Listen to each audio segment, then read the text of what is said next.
دا شپږ پوړیزه ودانۍ هیڅ فابریکه یا ورکشاپ نه دی، بلکې دا د نړۍ د تر ټولو لوی LNG پر بنسټ د کانټینر بېړۍ انجن دی. دا له دننه دومره لوی دی چې کارګران یې دننه په اسانۍ سره ګرځېدی شي. دا انجن ځواک ورکوي داسې یو پروپیلر ته چې لوړوالی د 2 پوړیز کور په اندازه دی. او څرګنده ده چې کله دا د کانټینر بېړۍ انجن دی نو تیل به هم پکې ډېر لګېږي. خو آخر څومره؟ یو 2 لکه لیټره خو دا په شروع کې څښي.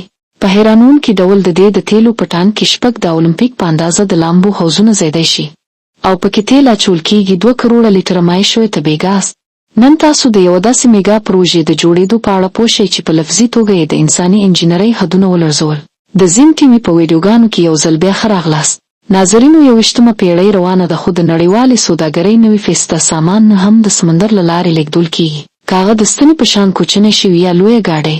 د دې اندازې تاسو له دې خبرې وکړئ چې د فلایټ ریډار له مخې هر وخت په اسمان کې 15 نه تر 20 زره الوتکې وي. او که د سمندري ترافیکو کتنه وشي نو همدا اوس چې دا ویډیو جوړیږي په ټوله نړۍ کې په حیرانوونکي ډول 3,08,000 کارګو بېړۍ په سفر بوختې دي. د کارګو بېړیو د اندازې خبره وشي نو موږ انسانانو لا د مخه تر ټولو لوی بېړۍ هم جوړې کړې دي.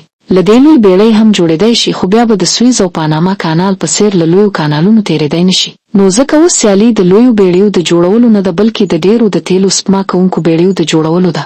او همداسې څه وکړل د فرانسې د کښتۍ چلولو کمپنۍ CMA.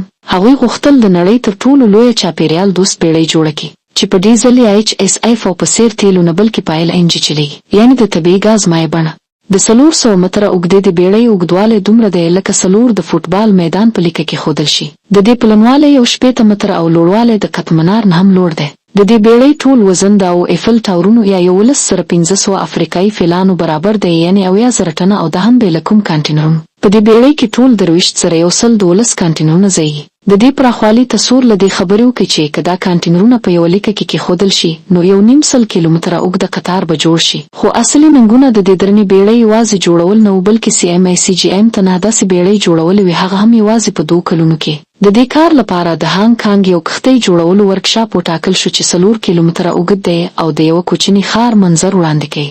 دلته له ټولې نړۍ راغلي زرګونه کارګران شپه ورځ کار کوي او هر چاته خپل جلا جلا کار ورکړل شوی دی. خو پوښتنه دا ده چې چیرې په عادي توګه په 18 میاشتو کې یو بېړۍ جوړیږي، هلته په 2 کلونو کې 9 بېړۍ څنګه جوړې شي؟ د دې ساده ځواب دا دی چې بېړۍ به په ټوټو ټوټو کې جوړیږي چې ورته بلاکس وایي.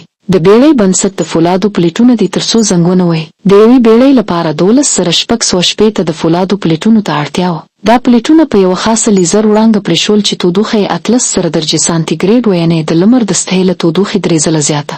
دا لیزر وړانګه فولاد داسې پرې کوي لکه چاړه چې کوچ. د یوې بېړۍ لپاره ټول 880 کیلومتره اوږدې د فولادو پټۍ پرې شوې. دا پلیټونه یو ځای کړل شول او بلاکونه جوړ شول. دا بلاکونه د یوې کوټې له اندازې نیولې تر څو پوړیزه ودانۍ پورې لوړ کېدی شي. او کمال په دې کې دی چې په دې بلاکونو کې پایپونه، وایرنګ او نور فټینګونه له مخکې نصب شوي دي. دا د سمندري بېړۍ شاته برخه ده چې 5 بلاکونه یو ځای کولو سره جوړه شوې ده. وزن یې 100 ټن دی، یعنې د 2 د ریل انجنونو برابر. د دې برخې یوازې د پورته کولو لپاره 2 ګډ کرینو کارول شول. دا په ډېر دقت سره د بېړۍ له مخکې موجود جوړښت باندې کېښودل شو. او په یاد ولرئ چې د 1 ملي متر غلطي هم د میاشتو خواري په اوبو لاو کولی شي. یو ځل چې بلاکونه په خپل ځای کېښودل شول نو اوس د ویلډینګ د نه ختمېدونکي سلسلې وار راځي. په حیرانوونکي ډول په یوه سمندري بېړۍ باندې ټول 1250 کیلومتره اوږد ویلډینګ وشو. یعنې که دا ویلډینګ په یوه لیکه کې وغځول شي نو له کراچۍ پیل او په لاهور ختمېږي. د ویلډینګ وروسته هر یو ټانکه په ډېر دقت سره وکتل شوه، ځکه د سمندر بېرحمه سپۍ لږه کمزوري هم نه بخي. تر دې ځایه خو یوازې د حل او بلاکونو د جوړولو کیسه وه. اصلي کمال د دې په انجن کې دی. دا بېړۍ په دودیزو تیلو او ډیزل تیلو نه چلیږي. دا LNG یعنې ګاز باندې د چلیدو لپاره ډیزاین شوې ده. دا یوه ډېره لویه چاپېریالي بریا ده، ځکه LNG د تیلو په پرتله 9% کم سلفر ډای اکساید، 1% کمه هوا ککړتیا او 20% کم کاربن ډای اکساید خپروي. دا سمندري سفر پاک ساتلو په لور یو ډېر لوی ګام دی.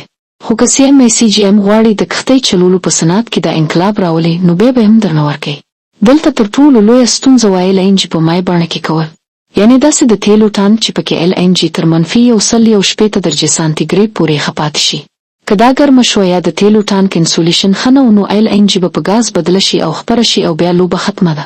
دې سمندري بېړۍ ته له اسیا څخه تر اروپا پورې اوږد سفر بې له درېدو تېرول دی.